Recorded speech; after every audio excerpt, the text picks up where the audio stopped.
तो नमो नारायण। तो ब्रह्म के विषय में कहा कि ब्रह्म का जो लक्षण है वो स्वरूप लक्षण तटस्थ लक्षण है। ऐसे तटस्थ लक्षण वाले ब्रह्म रूप ईश्वर से ये जगत की उत्पत्ति हुई है। ये तो वही ईमानी भूतानि जायन्ते येन जातानि जीवन्ति यत् प्रयन्ति अभिसंविशन्ति। ऐसे तैत्तिरीय उपनिषद की श्रुति के अनुसार उस परमात्मा से आकाश आदि पंचभूतों की उत्पत्ति हुई। उसी में चेष्टा करते हैं भूत, उसी में जाकर लीन हो जाते हैं। ऐसा जो ब्रह्म है तद विजिज्ञासस्व, उस ब्रह्म की जानने की जिज्ञासा करना चाहिए, है ना। इस प्रकार से वर्णन किया।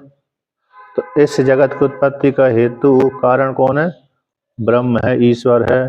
अब जो कारण है तो कारण भी दो प्रकार का होता है, उपादान कारण और निमित्त कारण। तो ब्रह्म में क्या निमित्त कारण है कि उपादान कारण है, अथवा दोनों है? तो इस प्रकार से तो कौन है? तो यहाँ तो ब्रह्म के विषय में आता है, ब्रह्म अभिन्न निमित्त उपादान कारण कहलाता है। यानी उपादान कारण भी है और निमित्त कारण भी है, दोनों ही प्रकार से है।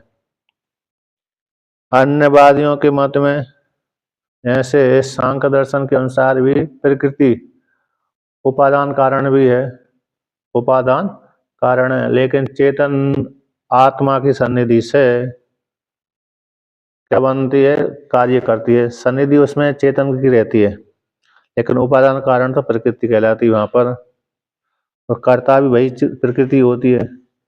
तो उपादान कारण निमित्त कारण करता है तो वो ये कर्म करने वाले निमित्त कारण भी हो गए, लेकिन उसमें सन्निधि कौन की है? चेतन रूप आत्मा की। इस प्रकार से और नैयायिक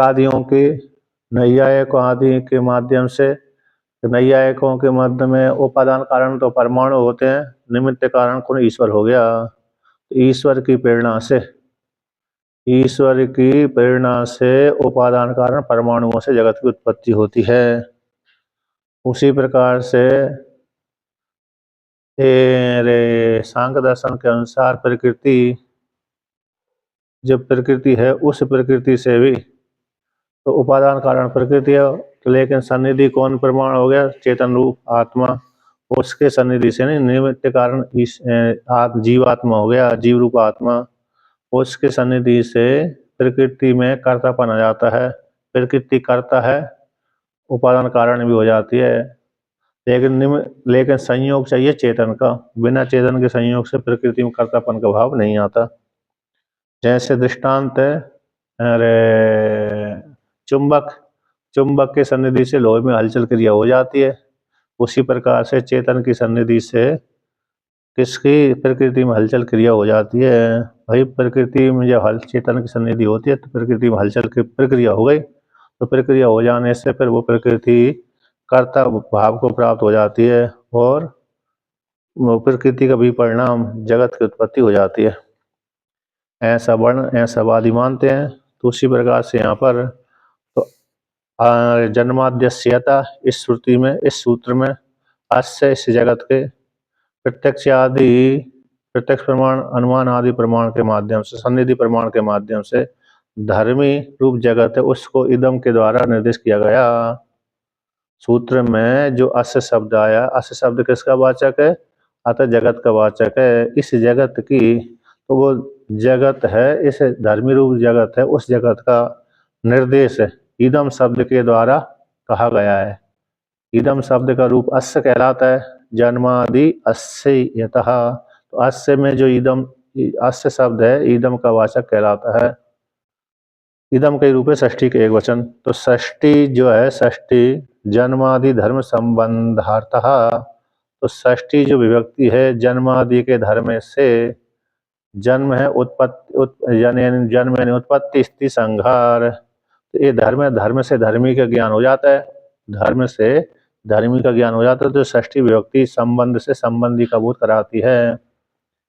कर्ता कर्म करण संप्रदान अपादान संबंध अधिकरण, ये 7 कारक होते हैं। तो 7 कारक में 6 षष्ठी विभक्ति को संबंध बोलते हैं, संबंध मास।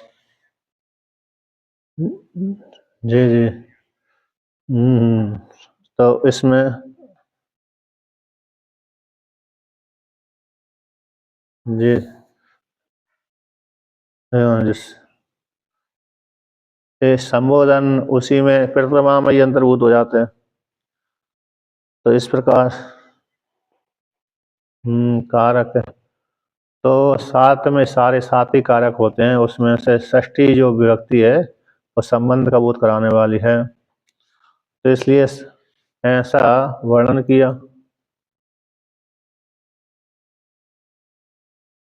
अब कहते हैं यतः इति, तो यतः सूत्र में जो यतः शब्द आया है वो कारण निर्देशा, कारण का निर्देश किया गया है। तो यतः जिससे, तो जिससे कौन, यत शब्द के द्वारा, जिससे वो यत शब्द किसका बोध कराता है कि अरे ब्रह्म के स्वरूप लक्षण और तटस्थ लक्षण दोनों का बोध कराता है। तो यह शब्द के द्वारा तो कहा गया सत्यम ज्ञानम अनंतम आनंदम ब्रह्म वस्तु उच्यते। इस सत्य शब्द के द्वारा, यत शब्द के द्वारा जिससे इस जगत की उत्पत्ति हुई है, इस यत शब्द के द्वारा ब्रह्म का प्रतिपादन होता है। इन दोनों लक्षण वाले ब्रह्म का, सत्यम ज्ञानम अनंतम ब्रह्म, इसे आनंदम ब्रह्म, सत्यम ज्ञानम अनंतम आनंदम ब्रह्म, इस ब्रह्म का बोध हो जाता है यथा शब्द से। और यतो व ईमानी भूतानि जायन्ते, इस तो ये तटस्थ लक्षण वाले ब्रह्म का ही बोध होता है। आनंदादि एव खलु ईमानी भूतानि जायन्ते, कहते आनंद रूप परमात्मा से ही इस भूतों की उत्पत्ति हुई। इस तैत्तिरीय उपनिषद की 3:6 की श्रुति के अनुसार निर्णय किया गया है। इसलिए यहाँ पर तो जिस ब्रह्म के दोनों लक्षणों का सिद्धि हो जाती है, ब्रह्म के स्वरूप लक्षण तटस्थ लक्षण जो तीनों कालों में रहे तो स्वरूप लक्षण, जो दो कालों में या तो एक काल में रहे या तो दो काल में रहे, कुछ काल तक रहे, कुछ काल तक रहे, कुछ काल के बाद न रहे, उसको तटस्थ लक्षण कहते हैं। तो अब कहते हैं अब अस्य, अस्य जगतो 103 नंबर पृष्ठ पे, अस्य जगतो नाम रूपाभ्याम व्याकृतस्य अनेक कर्तृभोक्तृ संयुक्तस्य प्रतिनियत देश काल निमित्त क्रियाफल आश्रयस्य मनसा अपि अचिन्त्य रचना रूपस्य जन्म स्थिति भंग यतः सर्वज्ञात सर्वशक्तिः कारणाद भवति तद ब्रह्म इति वाक्य शेषा। तो यहाँ पर अस्य जो शब्द आया किसका वाचक है, जगत का वाचक होता है सूत्र में। तो अस्य जगतः, इस जगत के नाम रूपाभ्याम व्याकृतस्य, नाम रूपाभ्याम व्याकरवाणी, तो नाम रूप के द्वारा परमात्मा ने जगत का व्याकरण किया। अस्ति भाति प्रियम नाम रूपित पंचकम, तो नाम रूप ही कैसा जगत है। अस्ति भाति प्रिय तो ब्रह्म के लक्षण कहलाते हैं। तो ऐसे नाम रूप के द्वारा व्याकृत जगत का, ये जो व्याकृत है दिखने वाला, व्याकृत शब्द का अर्थ होगा दिखने वाला, जो नहीं दिखता उसको अव्याकृत कहते हैं। जैसे सुसुप्ति को अव्याकृत कह देते हैं, सुसुप्ति में कुछ दिखता ही नहीं है, अपने पराये का भान होते नहीं है। जागृत में दिखता है, स्वप्न अवस्था में दिखता है, तो जो जागृत अवस्था में स्वप्न अवस्था में दिखता है उसी को व्याकृत कहते हैं। सुसुप्ति में कुछ दिखता ही नहीं है तो अव्याकृत हो जाती है। ऐसे नाम रूप के द्वारा जो व्याकृत जगत है, ऐसे मृतिका में घट था लेकिन अव्याकृत रूप से था, व्याकृत रूप से नहीं था। कुमार ने उसको क्या कर दिया, व्याकृत रूप से कर दिया, व्याकरण कर दिया। तो ऐसा जो परमात्मा है उस परमात्मा ने भी क्या कर दिया, तो नाम रूप के द्वारा व्याकरण कर दिया। अच्छा जो जगत है, इस जो व्याकृत जगत का कोई ना कोई कर्ता होना चाहिए, तो कर्ता कौन है, ईश्वर है, परमात्मा है। बिना मृतिका पड़ी हुई है, तो मृतिका रूप जो कारण पड़ा हुआ उपादान कारण है, उसमें स्वतंत्र तो बन नहीं सकता, तो कोई ना कोई कारण चाहिए। तो कौन है वो कारण, परमात्मा है, ईश्वर है। इस प्रकार से ऐसे जानकर के नाम रूप के द्वारा व्याकृत जगत का, ऐसे व्याकृत जगत का कैसा, वो अनेक कर्तृभुक्ति संयुक्त, अनेक इसके कर्ता भोक्ता से युक्त रहता है, अनेक है कर्ता भोक्ता से है ना, कर्ता भोक्ता से युक्त ये जगत है, नाम रूप वाला व्याकृत जगत है। आदि कार्य चेतन जन्य कार्यत्वात् कुंभवत प्रधान शून्यो निराशा। यहाँ पर है तो यहाँ पर आद्य कार्य आद्य कार्यम चेतन जन्यम कार्यत्वात्। अच्छा, लक्ष्य अनुमान किया है, क्या अनुमान किया है, कह रहे एक एक दो तीन चार पाँच छः सात, ऊपर से सातवीं पंक्ति 104 पृष्ठ पे टीका में, आद्य कार्यम चेतन जन्यम कार्यत्वात्, जो प्रथम कार्य है सृष्टि के आदि में जन्म, आद्य कार्य चेतन जन्य होने के योग्य है। चेतन के द्वारा जन्म है, चेतन के द्वारा जन्म होने के योग्य है। तो आद्य कार्यम, तो आद्य जैसे मृत्तिका के द्वारा बना, मृत्तिका रूप उपादान के द्वारा बना हुआ घट है, तो वो घट उपादान कारण मृत्तिका ही है, तो वो घट किससे बना हुआ है, उसका उपादान निमित्त कारण कौन है, कुम्हार है, तो कुम्हार के द्वारा वो बना हुआ है। जैसे कुम्हार ने मिट्टी देख लेता है, तो कुम्हार जब मिट्टी देख लेता है तो वो मिट्टी में ही कल्पना कर लेता है इस मिट्टी में इतने बर्तन बन सकते हैं।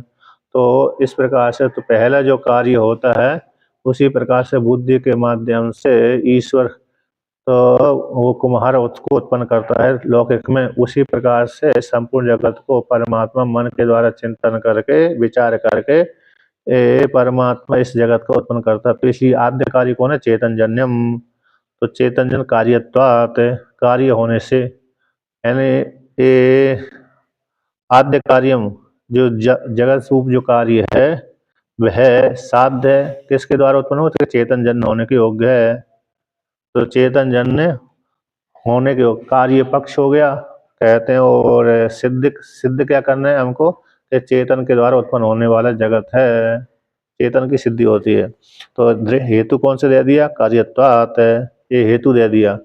तो हेतु से साध्य की सिद्धि होती है। जैसे पर्वतो बन्निमा धूमत्वात्, पर्वत पक्ष हो गया, बन्नी साध्य हो गई, और धूम लिंग हो गया, साधन हो गया, हेतु हो गया।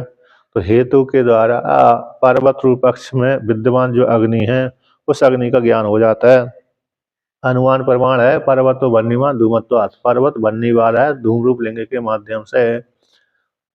जैसे जंगल में कोई व्यक्ति जाता है और खो जाता है सायकाल के काल में, तो देखा अब हाँ जंगल में यदि रहूंगा स्वतंत्र वृक्ष के नीचे तो हो सकता है शेर भालू खा जाए, तो उसको भय बना रहता है। इसलिए भय को जाए कहीं ना कहीं बस्ती की खोज करता है, कोई झोपड़ी मिल जाए, बस्ती मिल जाए, तो देखता है धुआं, धुआं को देखता है ऊपर आकाश में, तो दूर, तो धुआं दूर देश से फिर देखता है कि इस स्थान से धुआं उठ रहा है, तो वहीं पर पहुंच जाता है धुआं को देख करके।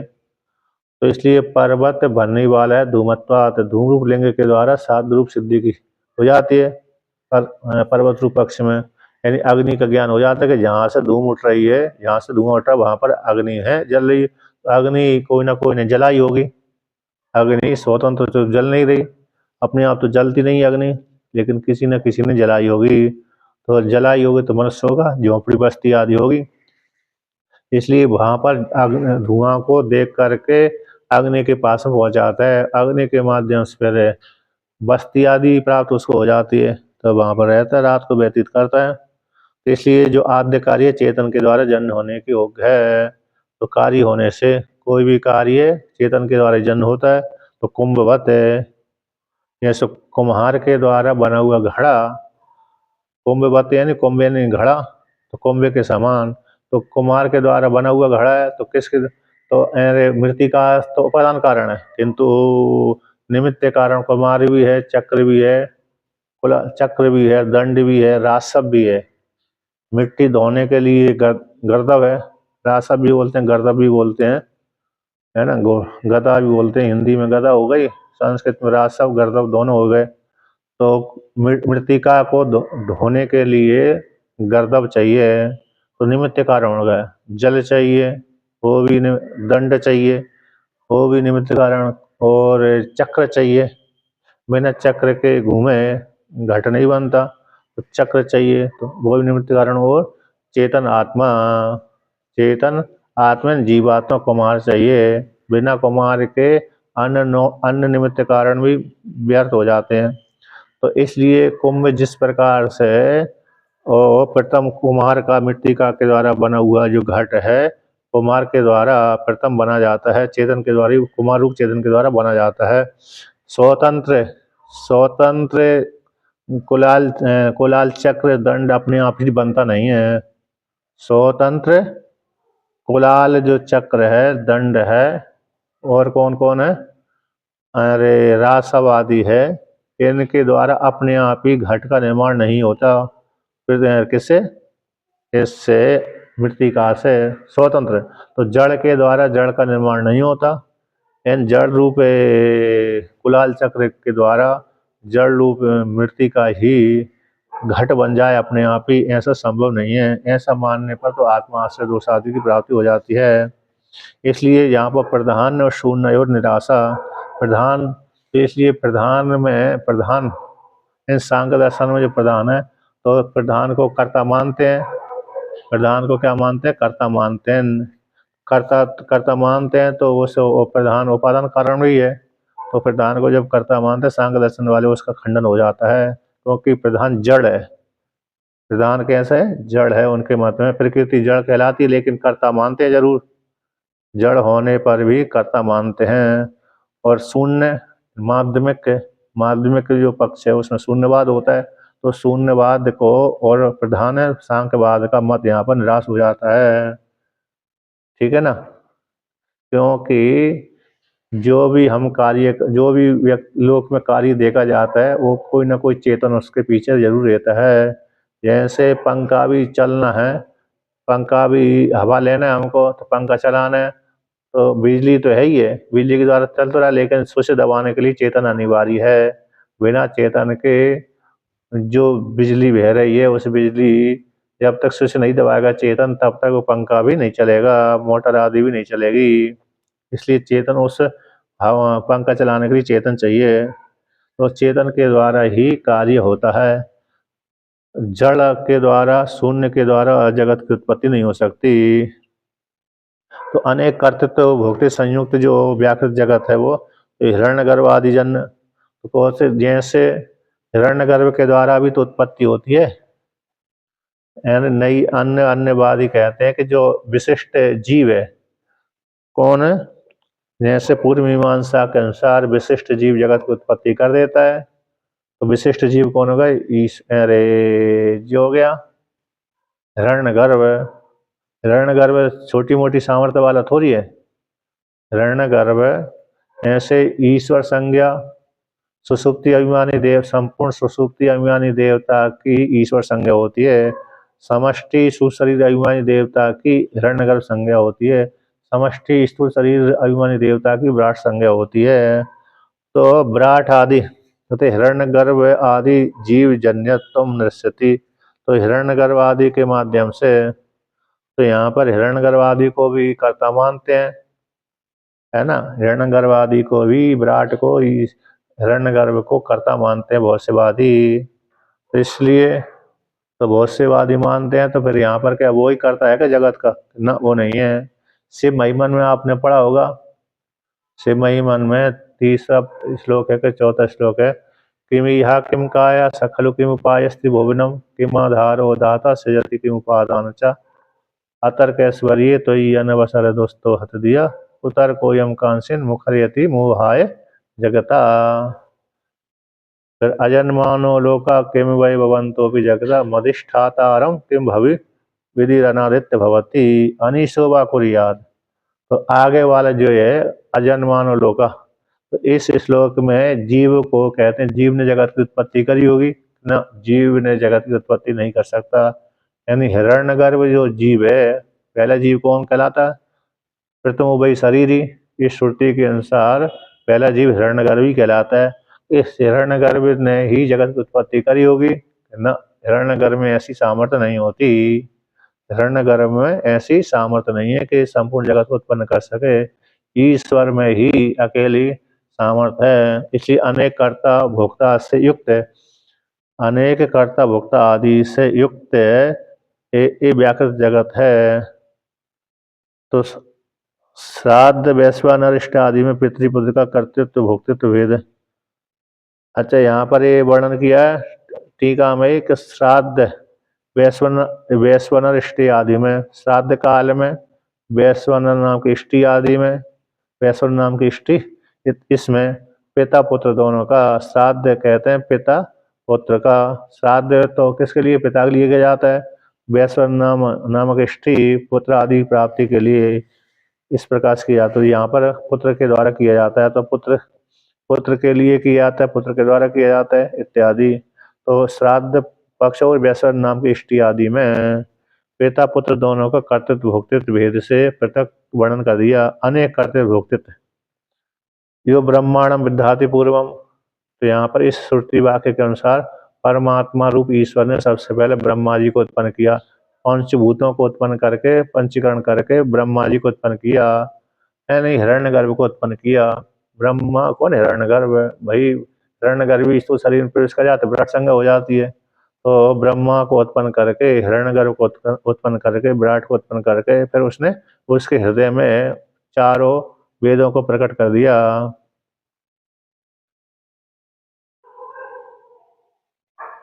कहते हैं सर्वेते आत्मा विचरंती, सब कुछ आत्मा से उत्पन्न होते हैं।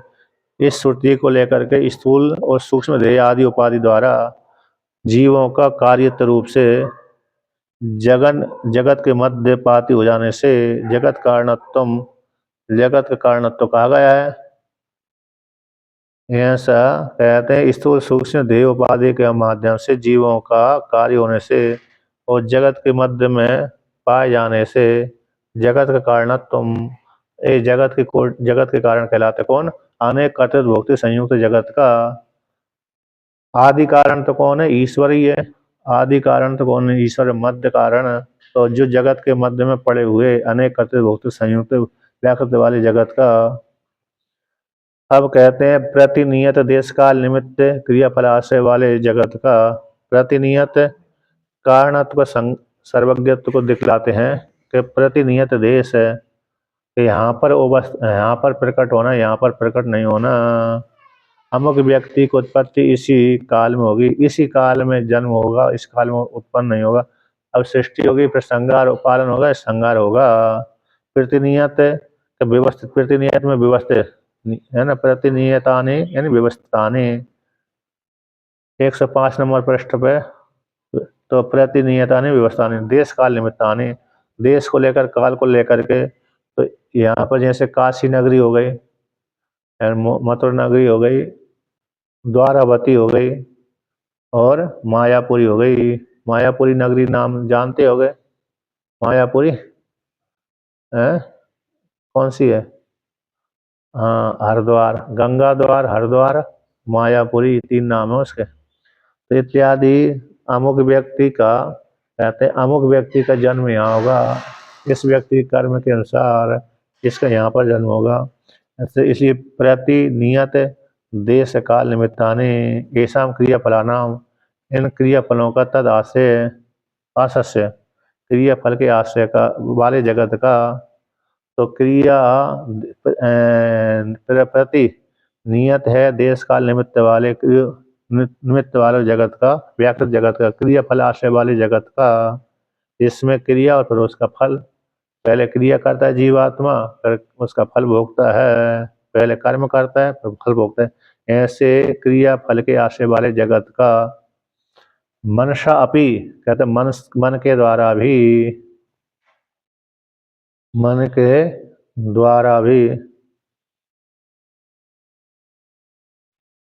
स्वर्गस्य क्रियाफलस्य मेरु पृष्ठदेश। अच्छा देखिए, स्वर्गस्य क्रियाफलस्य, क्रिया के फल रूप स्वर्ग का मेरु पृष्ठदेश, मेरु के पृष्ठ भाग में स्वर्ग बसा हुआ है। मेरु के पृष्ठ, मेरु पृष्ठन पीछा देश है।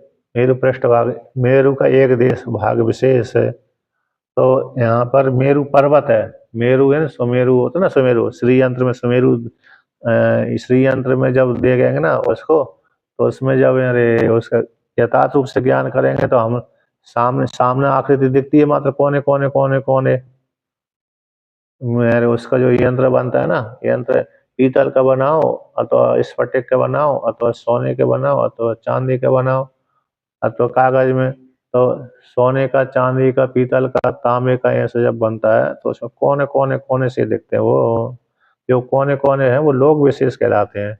क्या कहलाते हैं? लोक विशेष। इसलिए वहां पर मेरु आए तो उसी वक्त मेरु पृष्ठ देशा, तो स्वर्ग क्रिया के फल वाले स्वर्ग का मेरु को पृष्ठ देश है, मेरु पर्वत का एक देश विशेष है। और क्या देहपात ऊर्ध्वम कालम, देहपात के आगे, और देहपात हो गया उसके आगे काल है। अमुक व्यक्ति का अमुक व्यक्ति इतने काल तक जी सकता है, इतने काल के पश्चात मर जाएगा, क्योंकि कर्म किया ना, इतने कर्म के द्वारा व्यक्ति इतने काल तक यहाँ पर रह सकता है, इतने काल तक वहां रह सकता है।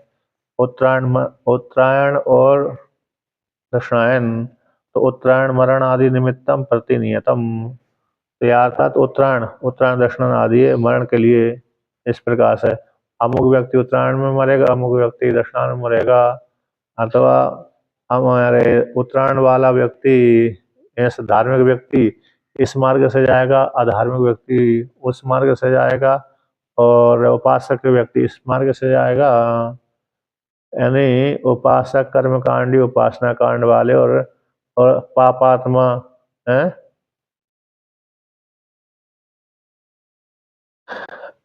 हाँ, देहपात के बाद निश्चित रहता है ना, जैसी उसकी उपासना होती है उसी के अनुसार वो उस मार्ग से जाएगा। हाँ, जैसे करने वैसे ही भरने, तो जैसी उसकी उपासना थी यथा यथा उपासना भवती, तो जैसी जैसी उसकी उपासना यानी चिंतन था उसी के अनुसार उस मार्ग से जाएगा, उस लोक में चला जाएगा। खराब चिंतन था तो खराब मार्ग से गए, नरक लोक में चला जाएगा। अच्छा अरे चिंतन था तो स्वर्ग लोक में चला जाएगा। इस प्रकार से तो ऐसे क्रिया उत्तरायण आदि एवं इस प्रकार से कहते हैं राज सेवा फल ग्राम देवता आदि व्यवस्था गया। राज सेवा फल ग्राम ग्राम आदेर देश आदि व्यवस्था गया। यहाँ पर के राज सेवा इतने जो है ना, प्रतिनियत देश काल निमित्त क्रिया फलाश्य जगतस्य, ये सबका इस पंक्ति का अर्थ हो गया।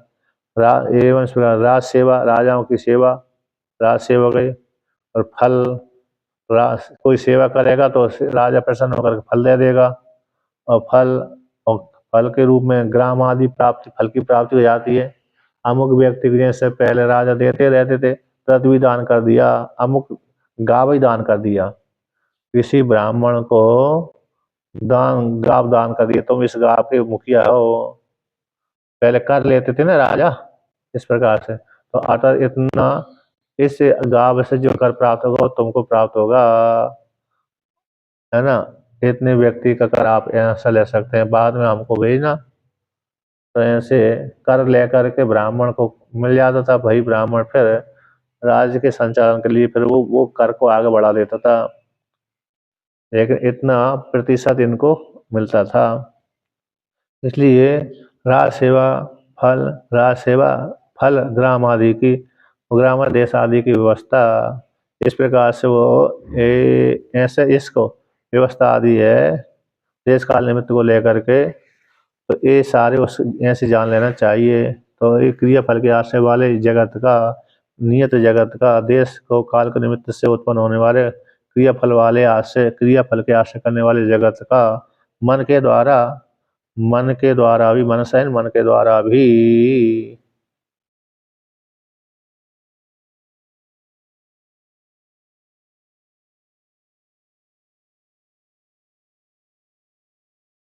अच्छा, यहाँ पर ये वर्णन किया जैसे राजा की सेवा करने से, वह राजा की सेवा करने से राजा उसे सेवक को अमुक देश में अमुक काल में उस प्रकार का फल दे देता है, यानी दायित्व दे देता है, तो वह राजा से नियोजित होकर के वह अधिकारी आदि उस काल में उस देश में चला जाता है।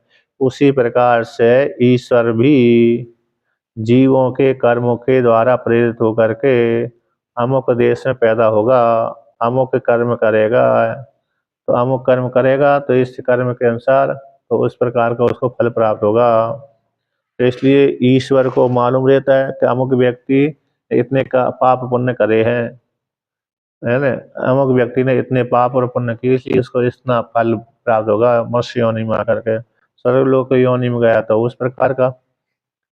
इसलिए इस कर्मों और कर्म के फल को जानने का कारण ईश्वर का कैसे सर्वज्ञत्व है।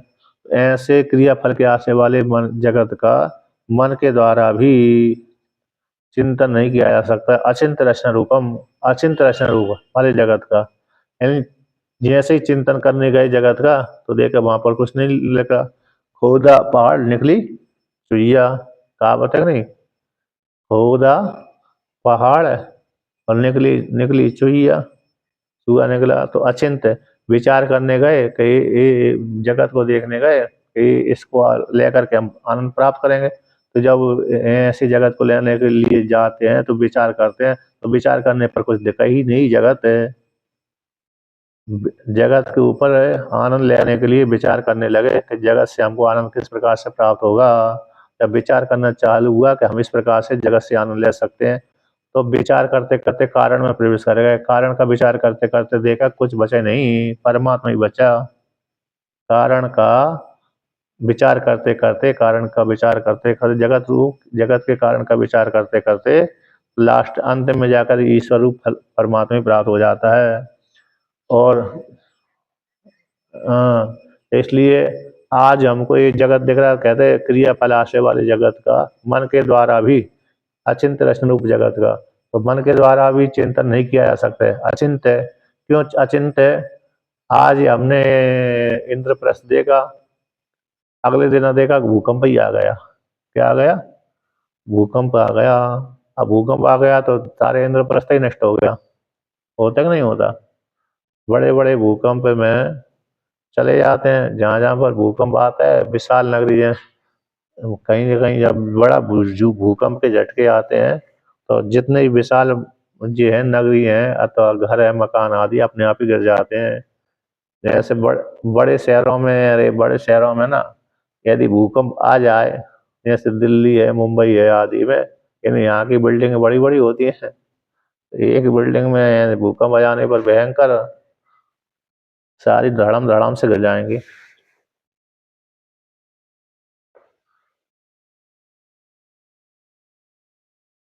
अच्छा अच्छा, हाँ हाँ, मोर में वहाँ हुआ काठमांडू हुआ था, नेपाल में काठमांडू में। तो वहाँ पर कई जगह, हाँ, जब आपस में जनता नहीं, भगवान सोच देते हैं कि यहाँ पर जाके ज्यादा पाप आत्मा हो गए, चलो एक झटके से कहाँ तक मारते जाएंगे। तो थोक में ये भूकंप के झटका से मारने के लिए भगवान का थोक व्यापार है ये। कौन सा व्यापार? थोक है। अच्छा है। भगवान भगवान का जो कृष्ण का चरित्र है ना, उसमें ये व्यापार शब्द प्रयोग कर देते हैं। और नारद और उसमें नारद का और इंद्र देवता का संवाद में आता है थोक व्यापार।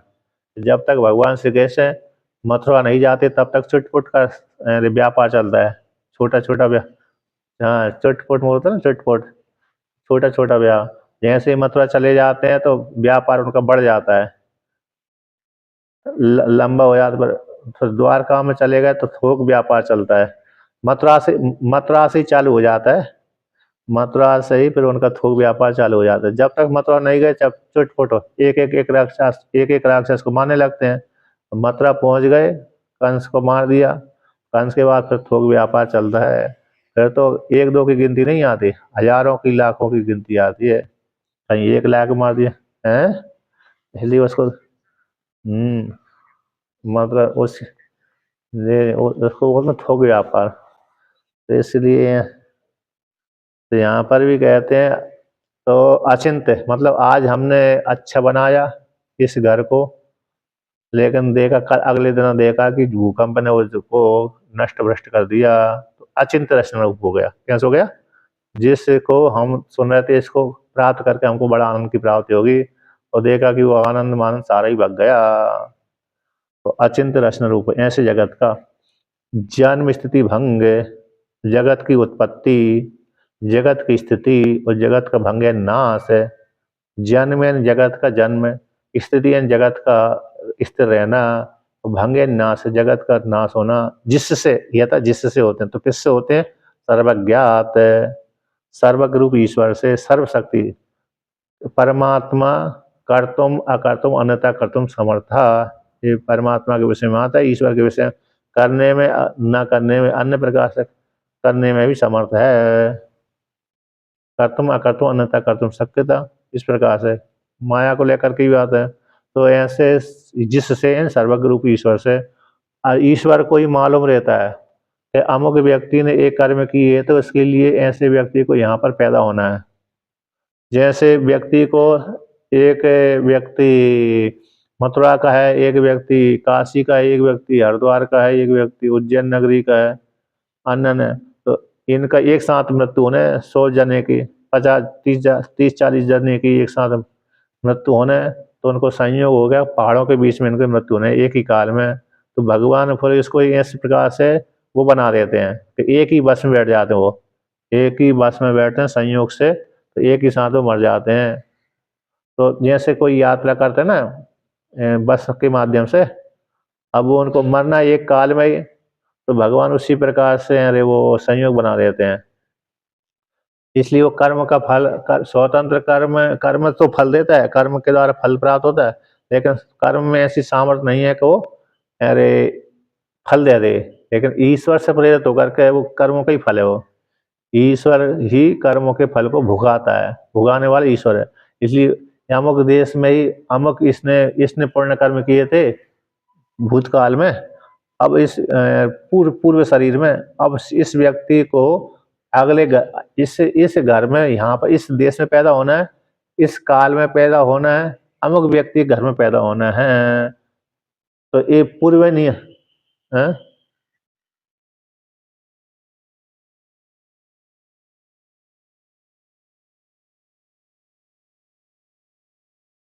निरुक्त, निरुक्त निरुक्त। कहाँ पर आया? अच्छा अच्छा अच्छा अच्छा, हाँ ठीक ठीक। अच्छा अच्छा, मैं वहां तक पहुंचे नहीं था मैं तो, है क्या ना?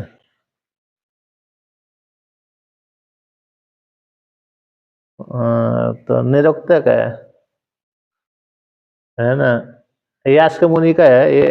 देव देहो जायते, देहो जायते अस्ति वर्तते विवर्णते अपक्षी विनश्यति, नश्यति। यास्क मुनि के द्वारा रचित है, निरुक्त बोलते हैं, निरुक्त। दूसरे आचार्य ने लगा, हाँ हाँ, यास्क मुनि के द्वारा है, रचित है।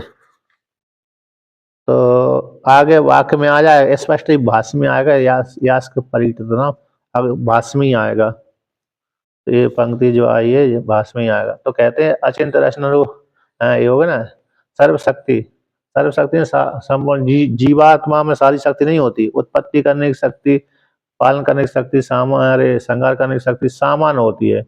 जीवात्मा उत्पन्न करता है सामान्य, जैसे मनुष्य एक पिता पुत्र को उत्पन्न कर देता है तो सामान्य शक्ति होती है। पालन करता है, पिता पुत्र का पालन करता है सामान्य।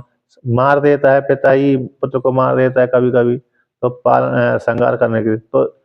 तो पिता में सामान्य शक्ति तो है, लेकिन सम्मा पूरे ब्रह्मांड की उत्पत्ति करने की सामर्थ्य जीवात्मा रूप पिता में नहीं है, हिरण्यगर्भ में भी नहीं है, तो किसमें? ईश्वर में।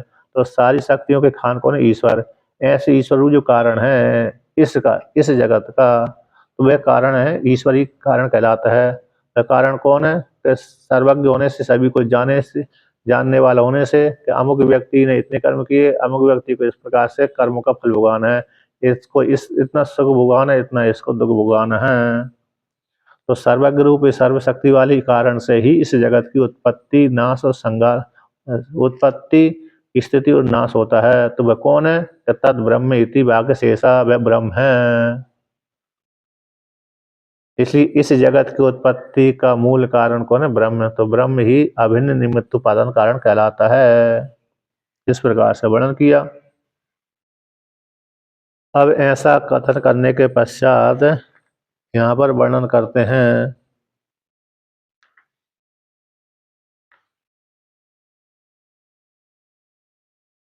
तो यहाँ पर कहते हैं अन्य साम।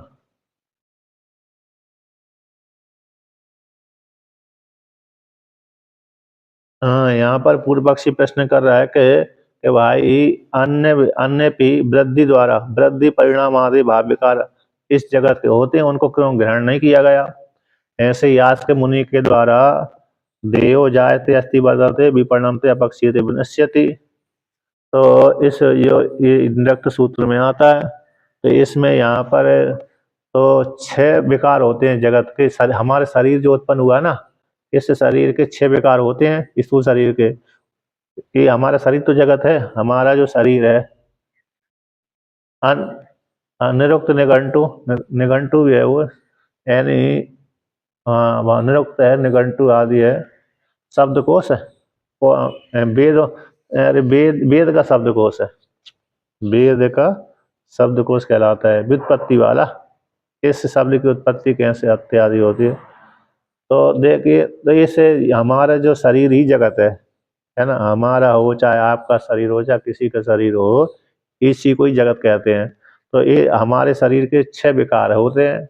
तो उत्पन्न माता पिता से हम उत्पन्न हुए, फिर बचे रहे, मरे नहीं, है ना, तो अस्थि हो गया। फिर मेरे वर्धते, बढ़ने लगे, कुमार हो गए, फिर विपणम थे, पूरी जवानी हो गई, फिर अपक्षीय झुर्रियाँ का नंबर आ गया, फिर कुछ काल के बाद फिर मर जाएंगे। तो ये शरीर, हमारे शरीर के 6 विकार हो गए। तो तीन में ही क्यों बोला, उत्पत्ति जन्म स्थिति भंग, ऐसा तीनों का ही क्यों बोला। इसलिए वृद्धि परिणाम आदि भी तो भाव विकार हैं, तो जन्मादि आदि पद से क्यों नहीं ग्रहण किए गए उनको। जन्मादि जन्मादि इत्यादि पद के द्वारा उनको ग्रहण क्यों नहीं किया गया, है कि नहीं। पूर्व पक्षी का कहना है, पूर्व पक्षी का प्रश्न है कि भाई जब भी जीव उत्पन्न होता है, जीव शरीर रूप से उत्पन्न होता है, तो उस शरीर के 6 विकार होते हैं, भाव विकार होते हैं। तो आपने तीनों को क्यों ग्रहण कर लिया, जन्म स्थिति और नाश, इनका ही तीनों का ग्रहण क्यों किया, अन्य तीनों का ग्रहण क्यों नहीं किया। जन्म तो हो गया, विपरिणमते से अरे स्थिति आदि तक हो गया, और नश्यति से नाश हो गया। तो इन तीनों का ही ग्रहण किया आपने। जन्म है, स्थिति और नाश है, अन्य है, वर्धते, अपक्षीयते इत्यादि का ग्रहण क्यों नहीं किया। अथवा जायते अस्ति, जायते है, अस्ति है, विपरिणमते, अब अरे वर्धते, वर्धते वृद्धि, वृद्धि वृद्धि वृद्धि परिणाम आदय और अपक्षीय, तो 3 इनको ले लिया, जायते अस्ति और नश्यति। जायते अस्ति, अस्ति शब्द से अरे वर्तमान काल में रह रहा है, तो जायते हो गए, अस्ति हो गए और नश्यति, इन तीनों को ग्रहण क्यों किया गया। वर्धते, विपरिणमते, अपक्षीयते, इन तीनों को ग्रहण क्यों नहीं किया। ऐसी प्राप्ति हो जाने पर उसको लेकर कहते हैं कि अन्य भाष्य में अंतिम पंक्ति को लेकर के अन्य शाम 196 प्रश्न पर, अन्य शाम अपि भाव विकारणम त्रिषु एव अंतर्भाविति जन्म स्थिति नाशानाम इह ग्रहणम। कहते अन्य भाव विकारों का भी, कौन का, जायते अस्ति वर्धते विपरिणमते अपक्षीयते विनश्यति, तो जायते अस्ति और नश्यति के अंतर्भूत में ही वर्धते विपरिणमते अपक्षीयते, ये 3 भाव विकार हैं। उन 3 भाव विकारों का भी इन्हीं तीनों में, किन तीनों में, जन्म स्थिति नाश में, जन्म में और अस्ति यानी स्थिति में, और नश्यति नाश में। तो जन्म है, स्थिति यानी वर्तमान काल में है, रह रहा है, और नाश हो रहा है, इन तीनों में अंतर्भूत हो जाता है। तो जन्म स्थिति नाशों का यहाँ पर ग्रहण किया गया, इसलिए हेतु से इन तीनों का, इन तीनों का वर्धते, विपरिणमते, अपक्षीयते, इन तीनों का जन्म स्थिति नाश में ही अंतर्भूत हो जाता है। इसी हेतु से सूत्र का श्रुति ने, किसने, श्रुति ने 3 का ग्रहण किया है, इसका जन्म स्थिति नाश का ही ग्रहण किया है। खत्म कर दिया, क्योंकि इन तीनों में ही इसी यतो वही ईमानी भूतानि जायन्ते, इस श्रुति के अनुसार जन्म ले लिया, येन जातानि जीवंती, जिसके द्वारा जन्म हुआ, जिसके द्वारा पालन होता है, तो अस्थि है उसको, और फिर यत प्रयंती अभिसंविशंति, इससे नाश ले लिया। इस प्रकार से तो यहाँ पर जन्म स्थिति नाश का ही वर्धते विपणमते अपक्षीयते, इनका भी इसी में अंतर्भूत हो जाता है। इसलिए यहाँ पर उन तीनों को अप्रत्यक्ष रूप से ग्रहण वर्णन नहीं किया। अब यहाँ से उसी को लेकर के यहाँ पर वर्णन करते हैं।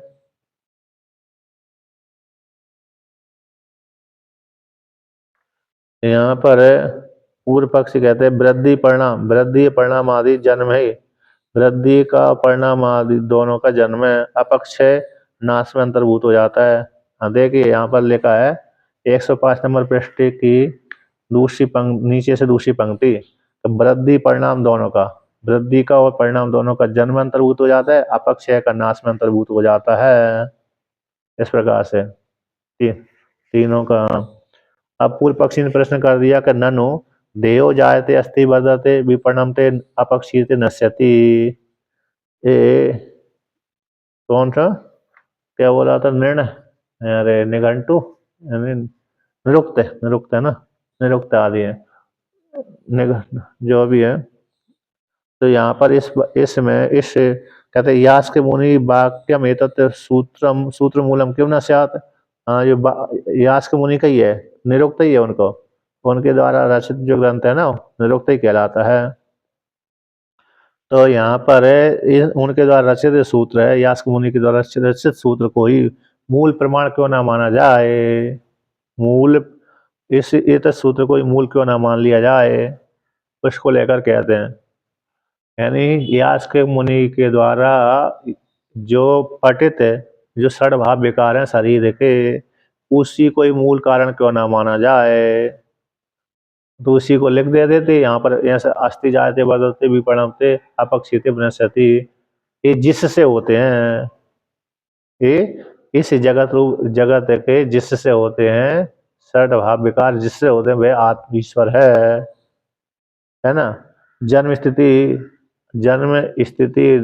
जन्मादि यस्य जन्माद्यस्य अस्य जगत के जन्मादि जिससे होते हैं वे ईश्वर है, वे कौन है, ब्रह्म है। तो ये पूरे 6 का ही ले लेना चाहिए थी, तो जन्म स्थिति नाश तीनों का ही क्यों ले लिया, तो तीनों 6 को ही मान लेना चाहिए। इसलिए निरुक्त यास्क मुनि के द्वारा रचित उस सूत्र को ही यहाँ पर मूल प्रमाण मान लेना चाहिए।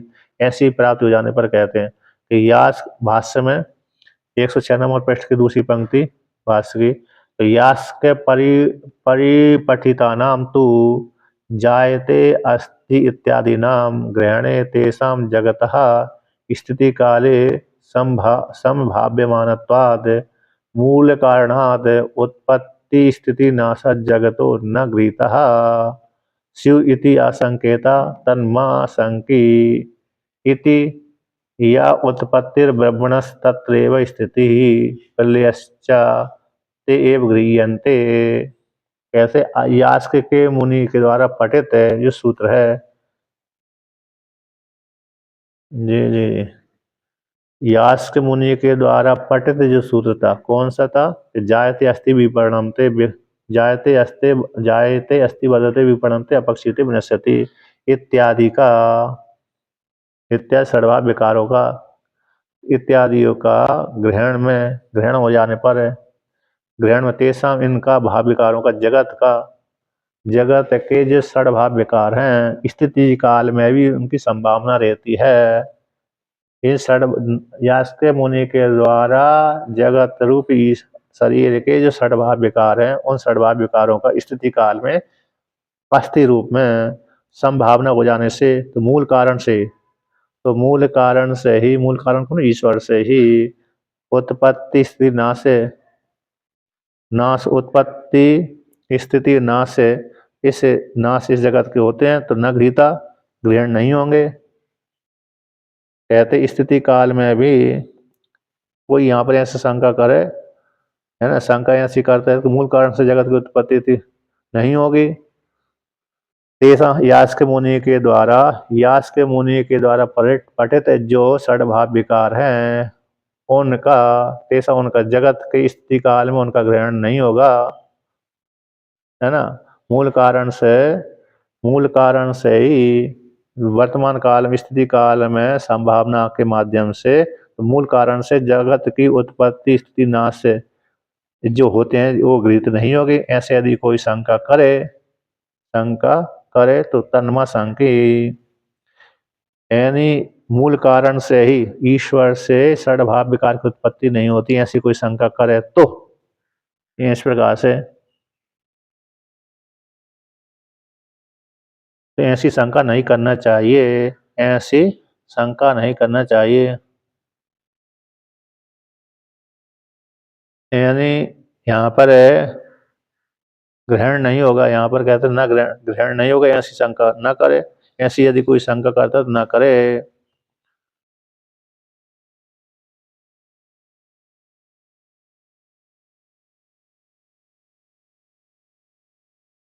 षडभाव विकारों को यदि ग्रहण किया जाए तो जगत की स्थिति काल में उनकी समरण होने से षडभाव, यहाँ पर कहते यास्क मुनि के द्वारा पठित जो षडभाव विकार हैं उनका यदि ग्रहण किया जाए तो जगत की स्थिति काल में संभावना से, जगत की स्थिति काल में उनकी संभावना हो जाती है षडभाव विकारों की, तो संभावना हो जाने से मूल कारण से उनकी उत्पत्ति नाश आदि वाले जगत का ग्रहण नहीं होगा। ऐसी कोई शंका करे तो कहते तन्मा शंका, उसकी शंका नहीं करना चाहिए। यानी इनके जब वर्तमान काल में हम रह रहे हैं उस वर्तमान काल में उनकी भी संभावना होती है, किनकी यास के मुनि के द्वारा पढ़ते तेजस षडभाव विकार की, तो उनकी जब संभावना होती है तो मूल कारण से, जो मूल कारण से यानी ईश्वर से जगत की उत्पत्ति, जगत की स्थिति, जगत का नाश गृहीत नहीं होगा इसमें। तो यदि इस प्रकार इसमें अंतर्भूत नहीं होगा तो ऐसी कोई शंका करे गृहीत नहीं है। जगत की उत्पत्ति, जगत का स्थिति, जगत का नाश है मूल कारण से उत्पन्न हुए, उसी में अंतर्भूत नहीं होगा। यदि ऐसा कोई ग्रहण शंका करे तो शंका न शंकी, ऐसी शंका नहीं करना चाहिए।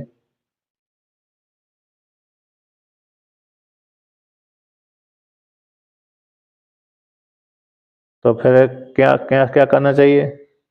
तो कहते हैं कि तन्मा शंका यह उत्पत्ति, जो यह उत्पत्ति है वो ब्रह्म से होती है, यह उत्पत्ति ब्रह्म से हुई है, तत्र वहीं पर है स्थिति, उसी ब्रह्म में स्थिति होती है, उसी उसी में ही प्रलय होता है। ते गृहते, अर्थात यहाँ पर यद्यपि संभावना होती है,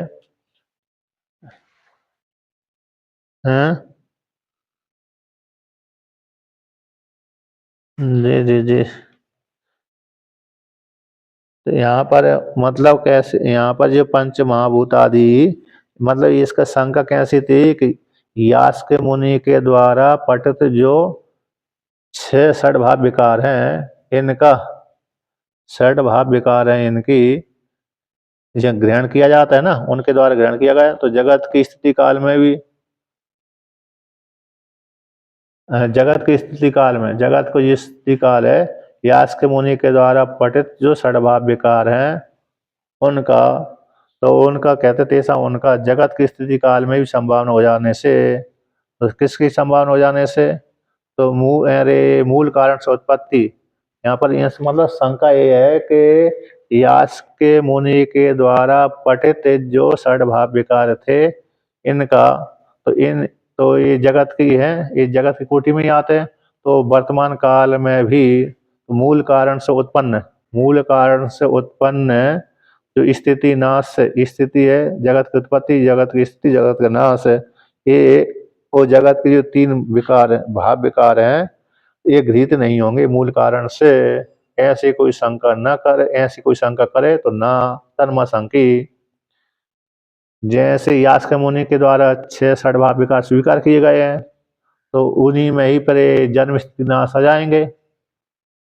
जन्म स्थिति नाश मतलब पूर्व पक्षी का ऐसा कहना है कि जो यास्क मुनि के द्वारा रचित जो सूत्र था उसमें षडभाव विकार वर्णन किया गया था, तो उसी में ही ईश्वर के द्वारा उत्पन्न जन्म स्थिति नाश ये भी उसी में अंतर्भूत हो जाएंगे, लेकिन ईश्वर में अंतर्भूत नहीं होंगे। मूल कारण से कि मूल कारण रूप ईश्वर से जगत की उत्पत्ति स्थिति नाश नहीं गृहीत होंगे, और ये जन्म और जगत की उत्पत्ति स्थिति नाश ये यास्क के मुनि के द्वारा पठित सूत्र में ही अंतर्भूत हो जाएंगे।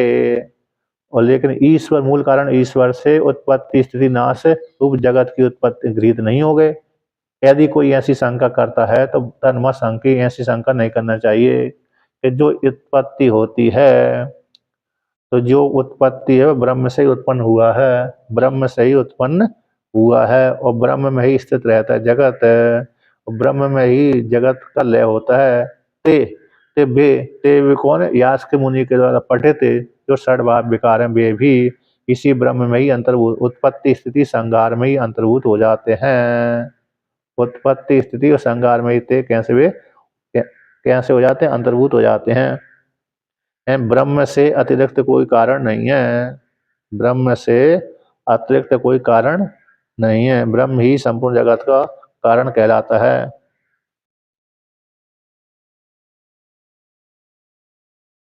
ब्रह्म से ही मूल कारण तो ब्रह्म है, जगत ईश्वर से ही जगत की उत्पत्ति होती है।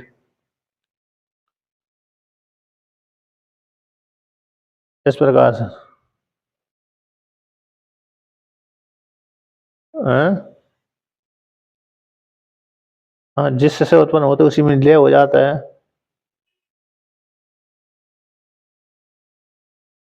इस प्रकार से वर्णन किया है कि नहीं? अब आगे का वर्णन फिर कल करते हैं। हाँ, मैं तो दिल्ली में हूँ अभी।